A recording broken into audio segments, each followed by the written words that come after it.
नमस्कार दर्शक मित्रों, पावर प्ले कार्यक्रम में आपका स्वागत है। वीआर लाइव न्यूज चैनल आप देख रहे हैं। जो मामला गोंडल से उठा है और उनकी आवाज गूंज राजस्थान तक गई है, क्योंकि राजकुमार जाट का मामला, मौत का मामला, जो गोंडल में उनकी मौत हुई, संदेहपूर्ण मौत है, ऐसा मानना है राजस्थान के लोगों का। उसके बारे में हम आज थोड़ी सी चर्चा करेंगे और हमारे साथ जुड़े हुए हैं जयंत मूड, जो एडवोकेट है, पैसे से एडवोकेट है और जाट कम्युनिटी से आए हुए और राजस्थान हाई कोर्ट में वो वकील एडवोकेट है। हम उनका स्वागत करते हैं। जयंत मूड जी, आपका स्वागत है वीआर लाइव पावर प्ले कार्यक्रम में। नमस्ते सर। नमस्ते नमस्ते। नमस्ते। सबसे पहले ये मैं आपसे पूछना चाहता हूँ कि राजकुमार जाट का जो मामला है वो संदेहपूर्ण मौत का मामला है, ऐसा मानने के लिए ठोस कारण आपके पास क्या क्या है? सबसे बड़ा ठोस कारण तो सर यही है कि 2 तारीख को रात को राजकुमार के पिताजी और राजकुमार उनके घर के सामने से निकल रहे हैं। उसका सीसीटीवी फुटेज आ रखा है और वो गणेश गोंडल, उसका जयराज सिंह का बेटा, उसको घर में उसकी सिक्योरिटी अंदर लेके जाते हैं। उसके बाद में आगे का सीसीटीवी फुटेज नहीं मिल रहा और उसके अगले ही दिन राजकुमार गायब हो जाता है।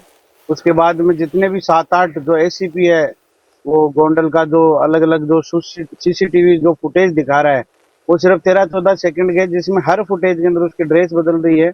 इसी के साथ में ही उसकी संदिग्ध जो परिस्थितियों के अंदर उसकी दुर्घटना में मौत दिखाई जा रही है। 4 तारीख को उसकी एक्सीडेंट होता है, उसकी डेथ हो जाती है, लेकिन 9 तारीख को जब हम हाई कोर्ट के लिए जाते हैं, एवीएस कॉर्प्स के लिए जाते हैं उच्च न्यायालय के अंदर, तब पीछे से उसके परिवार को डिटेन करके और जबरदस्ती उनको डेड बॉडी सौंपने की पुलिस सौंपती है। और इसी के साथ में ही इस प्रकरण में एसीपी आ रहे हैं, इसमें एसओजी आ रही है, तो पूरे मामला ही संदिग्ध नजर है। और गोंडल का नहीं, गुजरात का सबसे बड़ा यदि कोई आपराधिक कोई क्रूर चेहरा है, वो जयराज जडेजा और उसका बेटा गणेश गोंडल है। जयराज सिंह बड़ा क्रूर चेहरा है और वह पहले भी एक मर्डर केस में वो जेल जा चुके हैं। आपके पास कोई और इंफॉर्मेशन है? क्योंकि वो जो राजकुमार के जो डेड बॉडी मिली, इंजरी के कोई निशान आपको मिले हैं? कैसी इंजरी थी? और एक एडवोकेट के पैसे के नाते, वकील के पैसे के नाते, आप क्या क्या ऑब्जर्व कर रहे हो इस केस में? वो सर ये कह रहे हैं कि जो घटना स्थल के ऊपर सर, सबसे पहले तो जो एक बड़े अखबार ने लिखा है कि वहां पे संदिग्ध गाड़ियों का मूवमेंट था। पूरे जो 1.5 किलोमीटर गाड़ियां रॉन्ग साइड में चल के आ रही थी। इसके बाद में 4 तारीख को डेथ हो जाती है। उसका ना तो गुजरात मिसिंग पोर्टल के ऊपर कोई भी क्या नाम रिपोर्ट अपलोड होती है, ना कोई एमएलसी रिपोर्ट बनती है, ना नजदीकी थाना क्षेत्र के व्हाट्सएप ग्रुपों में दिया जाता है, जबकि बच्चा तो 3 तारीख से गायब था।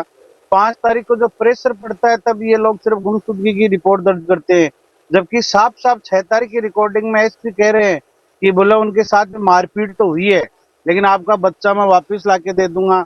इसके बाद में 9 तारीख को जब ये हाई कोर्ट के लिए जा रहे हैं, उस टाइम पे ये लोग डर के मारे ये पीछे से ये कार्रवाई कर रहे हैं। एविडेंस के नाम पे हम घटना स्थल की बात करें तो वहां पे ना तो इन्होंने कोई बस के ऊपर ऐसा कोई स्पॉट मिला है, ना कोई वहां पे कोई ऐसे कोई शरीर के कुछ मांस के लीथड़े मिले या कुछ और मिले तब बच्चा मरे, ना कोई शरीर पे ऐसी कोई चोटें आई है गंभीर कि भाई उसका लीवर फट गया, उसकी किडनी फट गई या उसका छाती फट गई या सर फट गया हो। और इसी के साथ में ही उसके शरीर पे जो चोटों के निशान है, उसकी अंगुलियां पूरी तरीके से क्षतिग्रस्त है, उसके पैर क्षतिग्रस्त है, उसकी कलाइयां क्षतिग्रस्त है, उसकी आंखें क्षतिग्रस्त है और उसके जो प्राइवेट पार्ट्स हैं वो भी बुरी तरीके से मतलब कि क्षतिग्रस्त हैं। तो ये पूरा का पूरा ऐसे लग रहा है कोई साइको किलर जैसा कोई काम है ये। गोंडल पुलिस से आप मिले? गोंडल पुलिस ने आपको क्या बताया? गोंडल पुलिस से अभी मिल रहे हैं। गोंडल पुलिस तो अभी हम आए हैं यहाँ पे रिपोर्ट लेने के लिए। भाई तुमने जो एक्सीडेंटल एफआईआर दी उसकी वो दो सर्टिफाइड कॉपी और डॉक्यूमेंट दो। गोंडल पुलिस तो इसमें पूरी मिली हुई है ना। एसीपी ने खुद एक्सेप्ट किया कि उसके शरीर पे 42 चोटों के निशान है। ये प्रथम दृष्टया ये दुर्घटना नहीं लगता है। उसके बाद रातों रात सीन चेंज होता है, उसमें एसओजी की एंट्री हो जाती है और एसओजी के वही अधिकारी है जो यहाँ पे 5-7 साल से टिके हुए हैं। सारे केसों के अंदर एसओजी या एससीपी, ये एसपी, पीआई, ये सारे मिलके हर केस के अंदर ऐसा ही करते हैं। जी, अब आप आगे जाके ये राजकुमार की मौत के बारे में क्या कार्यवाही करने वाले हैं, क्या करेंगे? क्योंकि चीफ मिनिस्टर, गुजरात के चीफ मिनिस्टर भी आप लोगों से मिले हैं और उन्होंने क्या बताया? क्योंकि आपकी जाट कम्युनिटी की थी, कुछ लोग आगे काम कर रहे हैं, वो चीफ मिनिस्टर को मिले हैं, आगे कार्यवाही देखिए, आप लोग हमारे क्या करेंगे? पूर्व राज्य मंत्री है रामलाल जी जाट, वो आज चीफ मिनिस्टर से मिले, उनको जाके पूरा मामला अवगत करवाया है और उनसे रिक्वेस्ट करके आए हैं कि सर, हम गुजरात का जो ये सिस्टम खराब हो रखा है, इसके अंदर आप लोग सुधार कीजिए, इस मामले में हमें निष्पक्ष सीबीआई जांच चाहिए।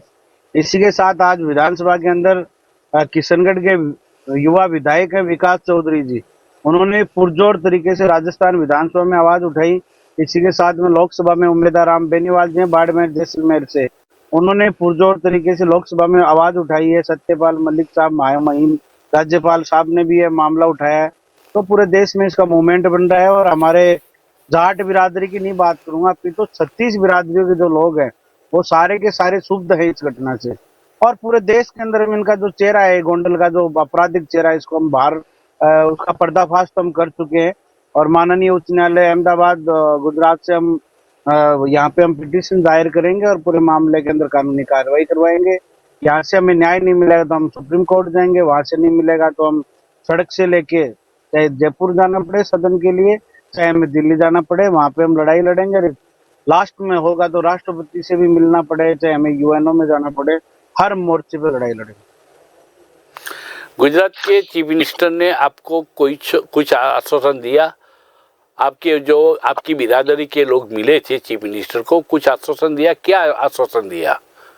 किसी बातें सुनी आपकी?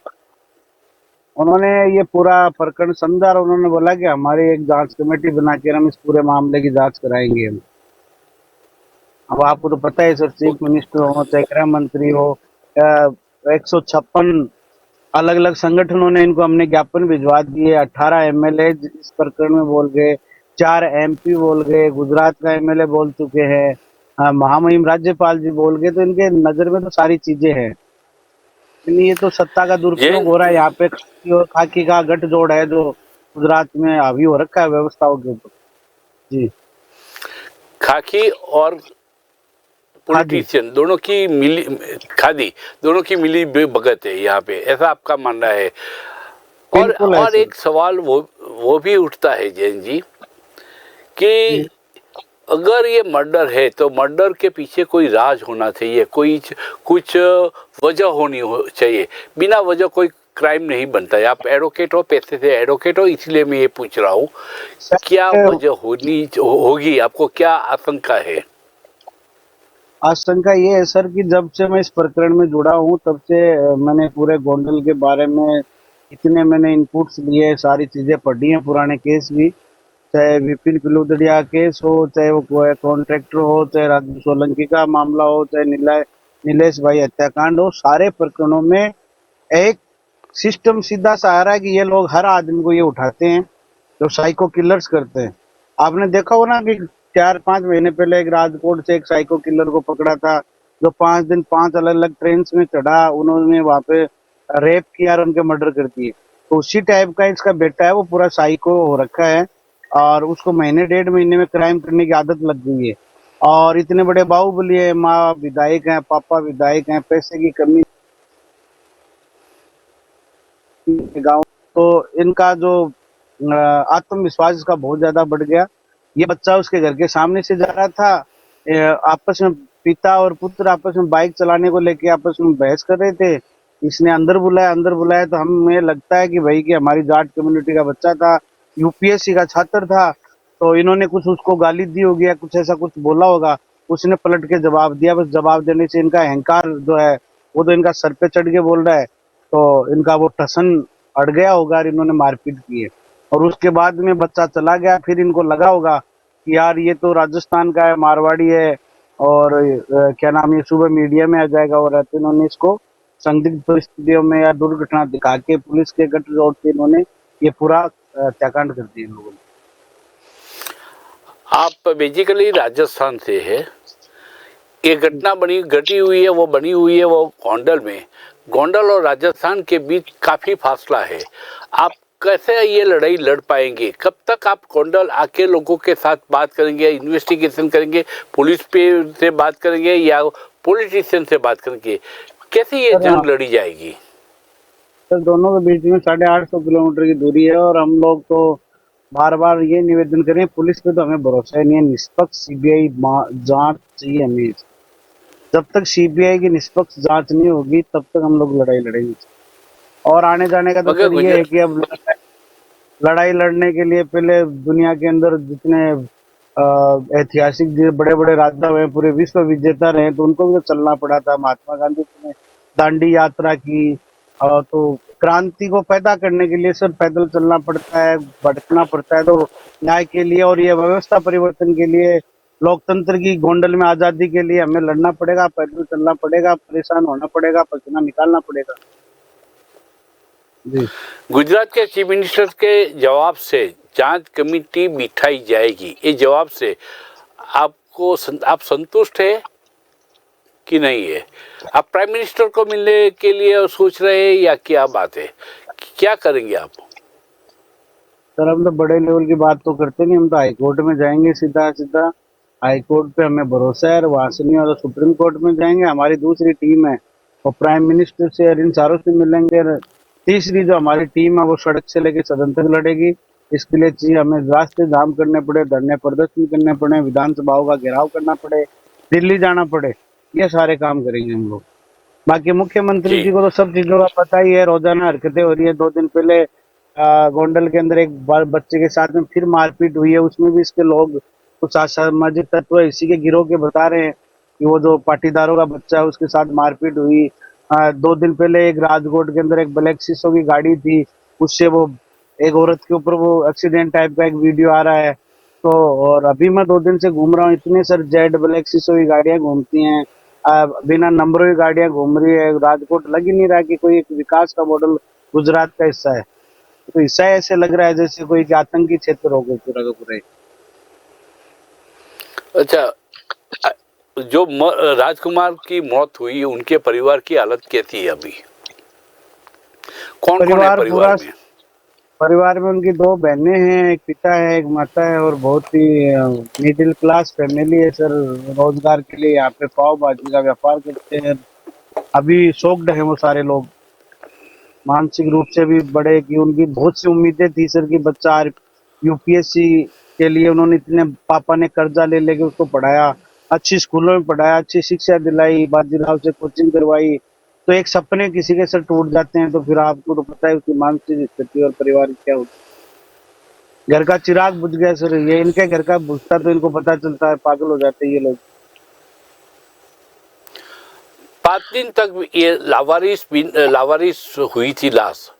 किसी ने उनको मालूम नहीं था उनकी मौत के बारे में। जब आपको ये बात बताई गई, आपके पास उनके परिवार लोगों ने बताई या किसी ने बताई, तब आपने क्या सोच रखा था कि हम गोंडल जाएंगे, कुछ करेंगे, क्या करेंगे? आपने क्या माना था पहले? ये मर्डर था या क्या हुआ? मेरे को 3 तारीख से इन्होंने जब मेरे से संपर्क किया, इन्होंने मेरे को बताया रतन भाई ने, तो मैंने तो यही कहा कि भाई तुम तुरंत प्रभाव से जाके थाने में पुलिस रिपोर्ट दर्ज कराओ। फिर उन्होंने बोला कि यार रिपोर्ट नहीं दर्ज करे तो मैंने कहा मैं 4 को मैं एक बार दोबारा जाओ। फिर मैंने इनको एसपी को पास भेजा, मैंने कहा ऑनलाइन सबको मैसेज कराओ। हमने होम मिनिस्टर को, हमने सीएमओ की जो मेल है और जितने भी डीजीपी को सबको हमने मेल की प्रतिलिपि हमने भेजी मेल पे। वो जाके हमने एसपी साहब को दिखाया, इनको बोला कि उनको दिखाओ, तो दिखाया। तब इन्होंने फिर बोला कि आपको बच्चा चाहिए, आपको मुकदमा करना, विधायक के खिलाफ क्यों मुकदमा कर रहे हो? तो रतन भाई ने बोला कि भाई मुझे तो मेरा बच्चा ही चाहिए। तो बोला आपका बच्चा हम ढूंढ देंगे। इस विश्वास के साथ में वापस आ गए वो। और उन्होंने 6 तारीख 7 तारीख को जूनागढ़ के अंदर इन्होंने घुमाया। तो गोस्वामी जो पुलिस इंस्पेक्टर है उसने इस केस को घुमाता रहा। फिर जब 8 तारीख को 9 तारीख तक जब ये पूरा नहीं मिला तो हमें शक हुआ कि यार कुछ ना कुछ गड़बड़ है। क्योंकि सर गुजरात में मैंने ये देखा है कि कई केसेस के अंदर ये लोग क्या करते हैं कि जब लावारिस कोई डेड बॉडी होती है तो ये किसी एनजीओ के मार्फत उसका दाह संस्कार करवा देते हैं। और ऐसा इस केस में इन्होंने करने की पूरी कोशिश की होगी क्योंकि वरना तो ये 4 तारीख की डेड बॉडी 9 तारीख तक नहीं मिले, वो भी आप 60 किलोमीटर के एरिया के थाने को नहीं मिले, जबकि 5 तारीख को उन्होंने पोस्टर इतला कर दिए थे, हर जगह पोस्टर लगवा दिए थे। तो ये सारी टीम इनकी मिली हुई है, इसमें एसपी है, चाहे इंस्पेक्टर है, चाहे एसीपी है, चाहे इस केस के अंदर एसओजी है, पूरी की पूरी लिप्त है सर। और ये एक केस नहीं है, ऐसे 4-5 केस है जिनमें इन्होंने इसी प्रकार की व्यू रचना की है इन्होंने। किसी ने आपसे मिलने की कोशिश की, आपको धमकाने की कोशिश की, आपको डराने की कोशिश की उस साइड से, जो जेदासी का नाम दे रहे हो, आपका कांटेक्ट करने की किसी ने कोशिश की? नहीं, मेरे ईमेल के ऊपर 2-3 थ्रेड मेल भेजे इन्होंने, मेरे इंस्टाग्राम पे तो दिन भर ही है टैग करते रहते, कभी कोई स्टोरी कभी कोई। कल ये चला रहा है कि वो गणेश गोंडलकार उसका एक मार्मिक अपील चला रहे हैं कि हमें बहुत दुख हुआ और ये हुआ। तो हम तो बार बार इस वीडियो के माध्यम से भी उस गणेश को कहना चाह रहे हैं, भाई तेरे को इतना दुख था तो तू वीडियो जारी क्यों नहीं कर रहा तेरे घर का। बार बार हम जितने भी सिस्टम के लोग हैं, चाहे जितने पॉलिटिशियन, उनसे एक बात कह रहे हैं कि ये जो गणेश के घर के अंदर ये कुर्सी के ऊपर बैठा हुआ वीडियो दिखा रहे हैं, इसके आगे का वीडियो क्यों नहीं दिखा रहे आप? 5 मिनट 10 मिनट का दिखाओ सही। बात सर उसी से साफ हो जाएगा, दूध का दूध पानी का पानी हो जाएगा। हम तो इतना दावा करते हैं कि तुम्हें लगता है रतन भाई झूठ बोल रहा है तो उसका नार्को टेस्ट करवा लो, नहीं इनका करवा लो, गणेश का लाके हमारे सामने, हमें सीबीआई से निष्पक्ष जांच करा लो, ये लोग दोषी नहीं है। ये क्यों अपील कर रहे हैं? कभी किसी जाट के लड़के को डरा के दुकान वाले से वीडियो बनवा के जारी करवा रहे हैं गोंडल में, कभी किसी से कर रहे हैं, सोशल मीडिया पे एक्टिव हो रहे हैं, क्योंकि सर इनका पाप का घड़ा भर चुका है और ये इस पाप में वो भागीदार है ये लोग।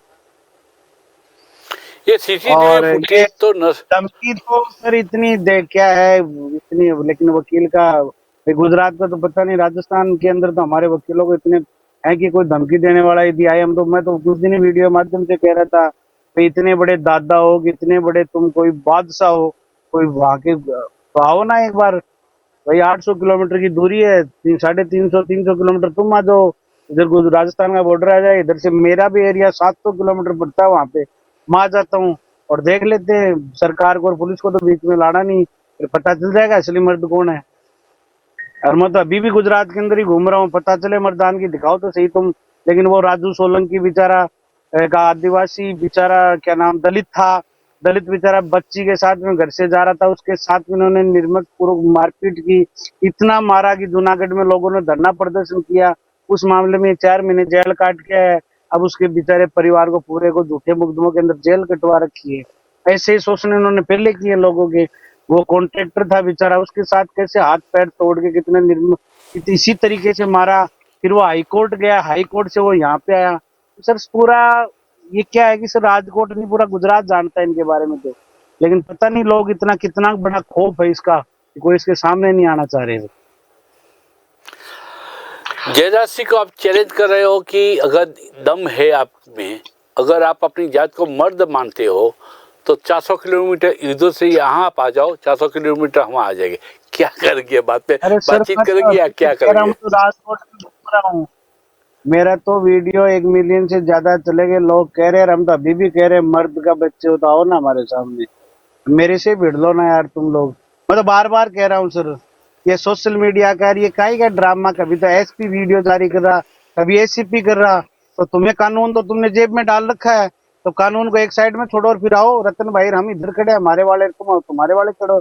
और सर हल्दी घाटी का मैदान के लिए मैंने तो कहा था कि हल्दी घाटी में बड़े बड़े ऐतिहासिक युद्ध लड़े गए, कभी भी हमारे राजस्थान में ना अंग्रेजों की कोई हुकूमत चली ना किसी और की चली, कभी झुकना नहीं सीखा। तो कह रहे आओ उसी मैदान के अंदर लाओ, पूरा लाओ लश्कर, तुम्हारे भी लाओ और हम भी लाएंगे, फिर पता चल जाएगा कौन है, इसकी गलतफहमी निकाल देंगे सर। ये काहेंगे बाहुबली सर, लोकतंत्र है इस देश के अंदर, ये लोगों से एक वीडियो आ रहा है झूले पे बैठा झूल रहा है, पब्लिक खड़ी है, मेरे को तो ये नहीं समझ में आ रहा, 500 के नोट उछाल रहे हैं इस देश के अंदर। सबसे बड़ी शर्म की बात है सर कि ये जो महात्मा गांधी जी हमारे राष्ट्रपिता है, हमारे देश की करेंसी है, उनको ये पैरों में उछाल रहे हैं वो लोग, और कोई इनके मुकदमा नहीं हो रहा सर करेंसी का मामला। इनके वीडियो देखो आप सोशल मीडिया पे, नोट उछाल रहे हैं, राष्ट्रीय मुद्रा उसका भी अपमान कर रहे हैं, तो अपने आप को फन्ने का समझ रहे हैं, पता नहीं क्या, कितने बड़े बाहुबली है वो लोग, थोड़ी बहुत ही शर्म नहीं है इन लोगों की। जैन जी, आप जानते हो कि कोई क्राइम होता है तब जो आनुषंगिक जो उससे रिलेटेड जो फुटेज होते हैं सीसीटीवी के फुटेज, जो आप मानते हो कि बहुत बहुत अहम है इस केस में। सीसीटीवी फुटेज नष्ट भी किए जा सकते हैं। ये सीसीटीवी फुटेज और जो सीसीटीवी कैमरा है उनका डीवीआर है, सब जब्त किया जाए, ऐसी डिमांड आपने पुलिस के सामने की है या नहीं की है? सूत्रों के हवाले से हमारे पास एक खबर आई है, मैं उसकी पुष्टि तो नहीं करता, लेकिन ये कोई बड़े अधिकारी हैं यादव जी, उनके पास में ये सारे के सारे सीसीटीवी फुटेज है और वो लोग इस केस में मदद भी करना चाह रहे थे। लेकिन अब पता नहीं कि ये पुलिस वाले फंसे हुए हैं, कोई ऊपर से बड़ा कोई पेच फंस गया है और है इनके पास में वो फुटेज। मेरे को पुख्ता पुष्टि हुई है मेरे पास में, मैं ये दावा नहीं करता लेकिन ये पुष्टि हुई है कि उनके पास में करीबन 1.5-2 घंटे का वीडियो है और उन्होंने कुछ पत्रकारों को ये वीडियो भी दिखाया है और वो अपनी पुलिस को ये जो नाकामी छिपाने की कोशिश कर रहे हैं। बाकी यदि ईमानदारी से इस केस के अंदर यादव जी करें पूरी मेहनत, तो सर ये एससीपी भी जाएगा जेल के अंदर, ये एसपी भी जाएगा, ये पीआई भी जाएगा, एसओजी वाले भी जाएंगे। पूरा का पूरा सर वीडियो देखो ना, ये 2-2:15 बजे घर से निकलता है बच्चा, एक छोटा सा फुटेज आता है, फिर ये पंप के पास में जाता है, फिर छोटा फुटेज आता है, फिर ये आगे निकलता है तो ये नंगे पांव टोल क्रॉस कर रहा है। उसके बाद में ये बच्चे के कपड़े चेंज हो जाते हैं, आश्रम में जाते हैं तो लाल कलर की जैकेट आ जाती है, उसके बाद में ये नंगा हो जाता है, फिर कपड़े पहन लेता है, फिर ये एकदम नंगा हो जाता है, फिर वो एक्सीडेंट में मारा जाता है। और फिर सुनो, ड्राइवर जो महासागर ट्रेवल्स वाला ड्राइवर, उसके जो बता रहे हैं तो वो कह रहा है कि वो एक्सीडेंट हुआ था तो उसने ये बोला कि कोई मेरे सामने कोई पशु आ गया था, और जब ये मामला बढ़ गया और मीडिया में हो गया और जब इनके गिरेबान तक हाथ आ गया पुलिस के, तब वो उसको पेश करते हैं रातों रात, रात को 11:24 के ऊपर। या एसओजी राजकोट पुलिस ने आज तक ट्वीट नहीं किया, उस दिन ट्वीट करती है कि 24 घंटे में हम खुलासा कर देंगे। अरे तुम इतने करे तो तुम एफआईआर क्यों नहीं दर्ज कर रहे? देश के संविधान के अंदर लिखा हुआ लोकतंत्र वाला देश है, उसके अंदर ये कह रखा है कोई भी पीड़ित शिकायत दर्ज करे 24 घंटे के अंदर तुम उसकी शिकायत लो। इन्होंने शिकायत ही नहीं दी अभी तक, और उसमें ये सामने से समझा रहे हैं कि यार विधायक जी के खिलाफ मत बोलिए। तो साफ साफ स्पष्ट है ना, पूरा तंत्र मिला हुआ है। और आप देखिए आज 17 दिन हो गए मीडिया में लगातार चल रही है, लगातार हम लोग ज्ञापन दे रहे हैं। ये तो वो क्या कौन से गेंडे की सी खाल होगी, इनको कोई फर्क ही नहीं पड़ रहा, ना पुलिस के पड़ रहा, ना कोई डीजीपी साहब के पड़ रहा, न कोई उस इलाके का कोई कमिश्नर उसके फर्क पड़ रहा, ना एसपी के पड़ रहा, ना कोई यहाँ के विपक्ष के नेता पड़ रहा, ना भाजपा के नेता पड़ रहा। जो अलग अलग ऐसी कितनी सरकार की सर, पूरे इलाके का पूरा पुलिस थाना इस इलाके में जितनी अवैध वसूली होती है उस सब के अंदर इसका हिस्सा है। इस परिवार का हर ठेके के अंदर, हर जो जितने भी कॉन्ट्रैक्ट होते हैं उनमें ये फिक्स हिस्सा लेते हैं। जितनी इनलीगल अवैध शराब बिक रही है इस इलाके में, जितनी ड्रग्स बिक रही है, जितने अवैध हथियार हैं, फिरौती है, कॉन्ट्रैक्ट किलिंग है, सारे कामों के अंदर पुलिस रेंज का पूरा गठजोड़ है। जितना क्राइम हो रहा है सारों में इन्हीं का हाथ है। और ये पुलिस बताया कि अलग अलग, ये आप बोलिए, आप बात पूरी कीजिए। नहीं, मैं तो ये कह रहा हूँ कि भाई यहाँ के विपक्ष को और पक्ष को, भाजपा को, जो विकास का जो गुजरात मॉडल है उसके अंदर ऐसे आपराधिक चेहरों को, वहाँ अतीक अहमद है, चाहे आप यूपी के अंदर बाहुबलियों के, वो बोले कि बाहुबलियों का हमने सफाया कर दिया योगी जी, किसी को बोलो रोड एक्सीडेंट में मर गया और मर गया, बिहार में हमने साफ कर दिया, झारखंड में हमने नक्सलवाद साफ कर दिया, तो फिर इस गुजरात से ऐसे बाहुबलियों को साफ क्यों नहीं करी? क्या वहां पे ऐसी क्या मजबूरी होगी? इतने तो इनके वोट बैंक भी नहीं है, किस बात के ऊपर इनको भाजपा का ये विधायक बना के बैठ रखा है? इसका मतलब कोई बहुत मोटा अमाउंट है जो ऊपर से लेकर नीचे तक सप्लाई हो रहा है ये। जी जैन जी, आपने अभी बताया कि अलग अलग फुटेज हमें बताए गए जिसमें हमें यानी कि सार्वत्रिक है, वो तो सभी जगह लोग देख सकते हैं, अलग अलग रंग के कपड़े पहने हुए थे, कभी पाँव में जूते भी नहीं थे, पाँव भी नंगे थे, ये आपने बताए। कौन सी तारीख के, अलग अलग तारीख के फुटेज थे कि एक ही दिन के फुटेज है? सर 3 तारीख सुबह 2 बजे से लेके 4 तारीख शाम को 6 बजे तक के फुटेज है। 4 को शाम को तो एक्सीडेंट करवा ही दिया था। इतनी दूरी के अंदर इसने करीबन 65 किलोमीटर में ये बच्चा चला है, 65 किलोमीटर पैदल चला है ये, मार खाया हुआ। उसमें इसने लोअर टी शर्ट भी पहन लिया, उसमें इसने जैकेट भी पहन लिया, उसमें ये इसने कपड़े उतार के भी आनंद ले लिया, मतलब इनके कहे अनुसार। ऐसा होता है क्या सर, बताओ सही? साफ साफ दिख रहा है ये मर्डर है, और क्या है। ये भी कहा जाता है कि ये राजकुमार मेंटली डिस्टर्ब था, ये सही है? सर मेंटली डिस्टर्ब का तो ये है, मेरे को तो लगता नहीं इतना इंटेलिजेंट बच्चा था। और दूसरा, यदि मैं एडवोकेट बात करूं, किसी को आप इतने बुरी तरीके से पीटो तो हर कोई अच्छे से बड़ा सा बड़ा चाहे आदमी हो वही डिस्टर्ब हो जाता है सर। बाकी मेंटली डिस्टर्ब था तो ये थोड़ी है कि मतलब मेंटली डिस्टर्ब यानी कि मैं स्पेसिफिक पूछूं तो मेंटली डिस्टर्ब नहीं, मगर मेंटली वो थोड़ा सा उनका। एक ऑडियो की बात कर रहे हो आप सर, वो छोटी सी एक ऑडियो है, वो सारी झूठी ऑडियो है। हमारी कॉल डिटेल चेक करा लो, कभी भी बात नहीं हुई रतनलाल जी। ये तो सर अब ये अलग अलग ये फंस गए ना। वो एक मूवी थी ना सनी देओल की, नहीं, उनका वो नाम ये नहीं ऐसा प्रचार हो रहा है कि डिसेबल है था, मेंटली डिसेबल था, ऐसा भी उन लोगों ने, कुछ पुलिस ने भी ये बताया है। क्या इसमें दम है? सर एक मूवी है, मेरे उसका नाम नहीं याद आ रहा, सलाखे मूवी के अंदर शायद, उसके अंदर जो उसके पिता न्याय के लिए भटकते हैं, जो एक्टर होता है, और उसके पापा को पागल साबित कर देते हैं, लास्ट के अंदर वो सुसाइड कर लेता है। तो ये लोग तो सर मूवी की स्क्रिप्ट के ऊपर काम कर रहे हैं सारे के सारे। हर केस के अंदर ऐसे ही होता है सर, मर्डर केस होते हैं ना जो भाई इस टाइप के, उनमें या तो ट्रक आ जाता है या डंपर के नीचे आ जाता है अगला व्यक्ति, उसके बाद में कोर्ट में कह देते हैं ये तो पागल है, गवाहों को डराया जाता है, धमकाया जाता है, सिस्टम को खरीद लिया जाता है, जांच कमेटियों के अंदर भी जो अपने लोगों को बिठा देते हैं, सबूतों के साथ में छेड़खानी होती है। तो सर पुराने समय से चलती हुई आ रही है, तो इसी डर के लिए तो जैन हम जी, बार बार एफआईआर तभी दर्ज करवा रहे हैं, लेकिन कर ही नहीं रहे। सामने सामने सर 17 दिन से एफआईआर दर्ज नहीं हो रही, बोलो इस देश के अंदर। जैन जी, आप गुजरात हाईकोर्ट में सीबीआई इन्वेस्टिगेशन की डिमांड लेके आप जाएंगे, कब तक आप गुजरात हाईकोर्ट के सामने पेश होंगे? सर हमने फाइलिंग वगैरह रेडी कर दी है, 2-3 दिन में धमाका कर देंगे। ओके जैन जी, आपने बहुत सारी बातें हमसे शेयर की, धन्यवाद आपका। फिर मिलेंगे पावर प्ले कार्यक्रम में अगले नए विषय के साथ। धन्यवाद।